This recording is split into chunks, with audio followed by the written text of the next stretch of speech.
Si Maris Racal, ipinanganak na Maria Estela Cañedo Racal noong Setyembre 22, 1977, ay isang Pilipinong artista, mang-aawit at manunulat ng kanta.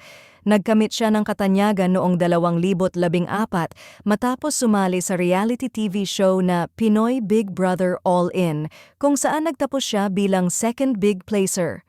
Mula noon, naging aktibo siya sa industriya ng entertainment na lumalabas sa iba't ibang serye sa TV, pelikula, at mga proyekto sa musika.